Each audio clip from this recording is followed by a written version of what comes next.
হাড় ভাঙা পরিশ্রমের নাম তামাক চাষ। তামাক চাষ এত সহজ জিনিস না। এই যে কাজগুলো দেখতেছেন, এটা তামাকের পাতা গাঁথনি বলে।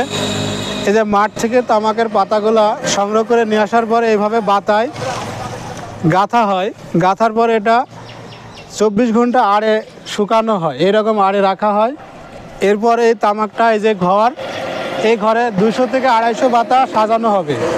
সাজানোর পরে এই তামাকটা প্রায় 36 ঘন্টা জ্বালানি হিসাবে জাল দেওয়া হবে। এই যে লাকড়ি বা অন্যান্য যেগুলো আছে, এই যে আখা, এই যে আখা আছে না, এই যে জ্বালানি চেম্বার, এখান থেকে জাল চলবে প্রায় 36 ঘন্টা। এখানে জ্বালানি হিসাবে খড় বা লাকড়ি বা অন্যান্য ঝুট এগুলা দিয়ে তামাকের ঘর জ্বালানো হয়।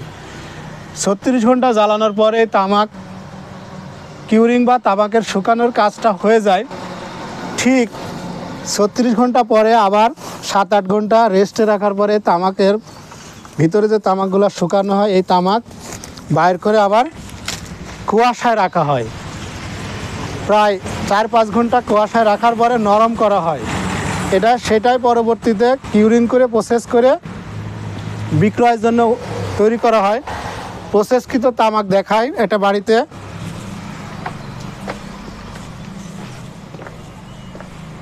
তামাক কোন দিকে রমজান?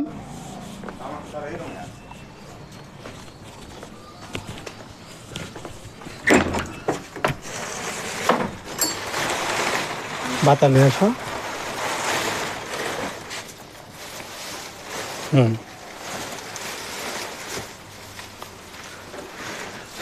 এই যে কিউরিংকৃত প্রসেসকৃত যে তামাক, আসলে তামাক এত সহজ জিনিস না।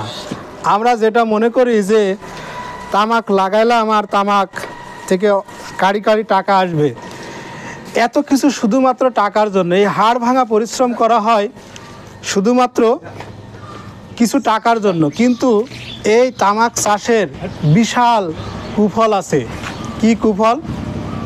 এই যে তামাকটা, এর যে নিকোটিন বাচ্চা, শিশু বাচ্চা, গর্ভবতী মহিলা বা বয়স্ক লোক বা যারা শিশু বাচ্চা আছে, এদের কিন্তু ব্যাপক ক্ষতি সাধন করে।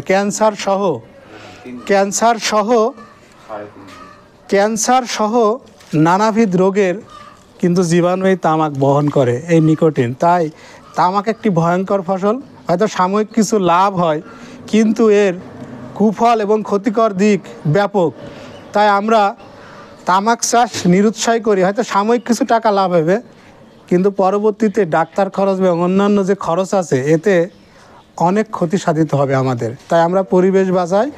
তামাকের বিকল্প হিসেবে গম, ভুট্টা, তরমুজ, অন্যান্য যেগুলো উচ্চমূল্য সবজি আছে, যেমন ফুলকপি, বাঁধাকপি, এইগুলো চাষ করি।